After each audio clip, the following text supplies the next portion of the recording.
Last year, in preparation for Makoto Shinkai's upcoming movie Suzume, I had a friend come over to watch 5 centimeters per second with me. It was a rewatch for me, but a first for him. After watching in delight as he struggled to process the ending, we realized we still had a good chunk of the night left to hang out, as 5 centimeters per second is kind of on the shorter side. And that's when he suggested watching the first few episodes or so of RWBY. And oh boy, if I knew that night I would begin properly watching what would become one of my favorite animated series of all time, well, nothing really would change, but it still would have been cool to know. RWBY is a show that I tried to give a shot back when it originally started, but 14-year-old me couldn't get past how ugly I found the show to be with its janky and low-budget looking animation. Pair that with the very whimsical and light story of Volume 1, and you have a 14-year-old who decided to drop the show and go back to replaying Sonic Adventure DX on his GameCube for the 50th time. I wish I could go back in time and make myself watch it, because to experience how this series progressed and evolved over the years and talk about new episodes and stuff with the fanbase as they were coming out would have been so cool. But alas, this video series will fill that hole in my heart a little bit at least. RWBY was a show that we talked about every now and then in passing at work, especially with the Ice Queendom anime, which I was interested in, and of course Volume 9's release earlier that year. Me and my friend do this thing where we take turns recommending each other a piece of media to watch, which end up typically being anime, and RWBY was one he thought about having me watch. But it never ended up happening, as other series like Evangelion took priority, which I have no complaints with, because binging all of Evangelion, then the end of Evangelion, then the first Rebuild films, then seeing Thrice Upon a Time in theaters all in a relatively short span of time was an amazingly wild and emotional roller coaster.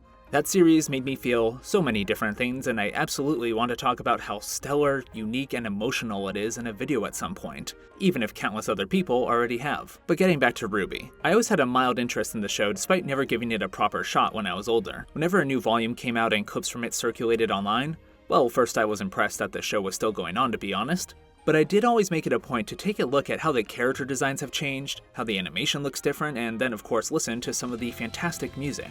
And it seemed like a series I'd like. A long-running action-adventure series with an interesting setting, memorable cast of characters with really cool designs, weapons, and fighting styles. Then there's the ambitious fight sequences with some of the best choreography and use of locations in said fights I've ever seen, and a consistently stellar soundtrack. Is this 3D anime Sonic but with waifus? That is a question that often plagued my mind, and to finally be able to sleep at night, I needed answers. So when my friend suggested we watch the trailers and then the first few episodes of RWBY, I said, sure. And let me tell you, I was hooked right away. The following months would see me binging RWBY while working out or eating, with my friend coming over whenever he could so he could have the fun of watching it with someone who's witnessing it for the first time. And yeah, like I said earlier, it's one of my favorite animated properties of all time. Now, it's not perfect, and I'm not making this video to convince you that it's peak fiction or anything like that. This show has a lot of ups and downs which I will discuss going forward, but I don't know. There's something so earnest about it. Like, even in its lowest of lows, I feel this sense of passion and excitement, like the people making it are just genuinely trying to make a thrilling and compelling animated series for everyone to enjoy, to take inspiration and hope from. Now, I know a lot's come out about Rooster Teeth and their poor working conditions. I'm not oblivious to that side of things. But hey, I'm a Jujutsu Kaisen fan after all. I'm used to enjoying amazing content at the suffering of underpaid and overworked people. Seriously, Studio Mappa, please just be better. In all seriousness, while these conditions and what's come out about the company are unfortunate, to put it mildly, I don't think that detracts from the effort of those involved in the creation of the show. I have to imagine the people involved with this show have a passion for the series they're making and the story they're telling. Otherwise, why continue to work in such poor conditions? And that's why I still want to talk about why I find the show to be so compelling and unique, because lots of genuine care and effort was put into this series, and it all deserves to be talked about, and talk about it I will in this video. As I said earlier, RWBY is like a roller coaster. It has its ups and downs, and even putting the quality aside, it's just a show that's changed a lot over the years. So, thanks to the advice of my talented video editor, OtakuBox, I decided the best way to go about discussing this topic is in a multi-part retrospective video series. Part 1, the one you're watching now obviously, will go from the original character trailers to the end of Volume 3, and maybe I'll talk about the World of Remnant episodes as well, we'll see how I feel. Part 2 will go from Volume 4 to the end of Volume 6, as well as covering any character shorts in between any of them. And then Part 3 will go over Volume 7 to the end of Volume 9. As for Part 4, that'll be a video dedicated to all the additional and spin-off RWBY media I decided to check out. Stuff like Ice Queendom, RWBY Chibi, maybe the Justice League crossover movies, the video games, the manga, the books, and anything else in between. RWBY has a lot of additional content. And as much as I'd love to do a full franchise review of everything RWBY related, I just can't afford to do that time-wise. I still have other projects and goals I'm working on, such as finishing the first chapter/episode to an original story I'm writing. These videos will be focusing on the main series proper.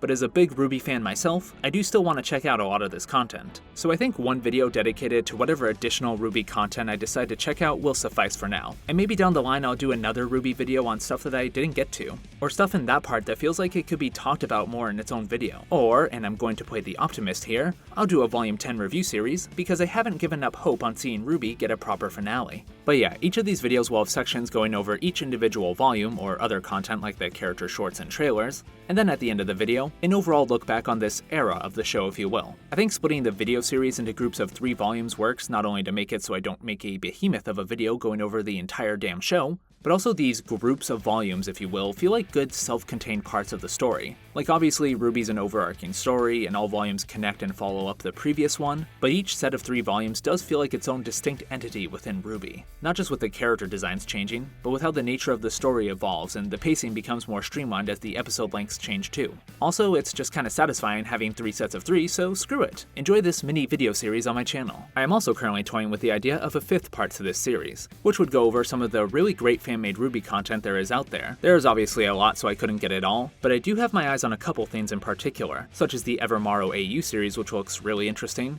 and the unreleased as of recording this video fan series Dust Queen, which looks fantastic from the trailer. And no, I didn't name those 2 specifically just because they both look like they still have Torchwick alive in them and he is best boy. But also, maybe I did. That's for me and my second soul to know. But anyways, it is genuinely awesome to see so many people passionate about RWBY making their own stories or series with their own unique takes on the world and characters, especially with a setting and cast of characters as expansive as RWBY's. It's something I love to see with any franchise or property. Not to keep drawing comparisons to Sonic the Hedgehog, but that's also a series with an insane amount of dedicated fan content. RWBY is just 3D anime girl Sonic, and this entire video series will be dedicated to proving that. If you have any particular suggestions for fan-made RWBY content that you think would be interesting to look at and talk about, please let me know in the comments. I'm always open to suggestions, and I do read every comment that I get. And if you want to recommend particular spin-off RWBY content to check out for part 4 in this video series, let me know as well. I can't promise that I'll 100% cover your picks and suggestions, but I will make it a point to look into it at least, and maybe give it a brief mention in the video even if I didn't actually check it out. Lastly, before truly diving into the start of this series, let me just undo all the build-up I established by saying, things can change. I'm indecisive and wishy-washy as hell, so while this is the plan I do intend on following through for now, just don't be surprised if part 4 ends up being me drunkenly singing my favorite RWBY songs. I was kicked out of the last 2 funerals I tried doing that at, and my deal with the demon who promised me Volume 10 says I need to drunkenly sing RWBY songs at least once a month lest my soul be damned to hell, so please forgive me. Jokes and eternal damnation aside, I do really want to follow through on this plan for the video series, because RWBY is a series I am so passionate about and owe a lot to for how it's inspired and motivated me. It's what got me to start writing down notes and overall ideas for an original story series I've wanted to make forever, and have actually started writing as of this year after Hazbin Hotel inspired me to take writing classes. But all this is to say, things can change. For now though, expect a 4 to 5 part video series, with the potential for more RWBY videos afterwards of course because I don't see myself losing interest in RWBY anytime soon. So with all that being said, this is Noah's Archive. I am Noah Yun, an aspiring actor, writer, filmmaker, and a lot of other things that make my parents wonder why they spent money on a nice education for me. And for today's video, I will be pulling out a show that my friend once described to me as a series of different AMVs with a loosely connecting story. I'd argue there's a bit more to RWBY than that, even if much of the show does make for great AMV material, and I'll try to start explaining why that is with part 1 of this RWBY retrospective series. Now let's begin talking about the first 4 RWBY trailers that introduced us to these lovable characters and the setting of Remnant.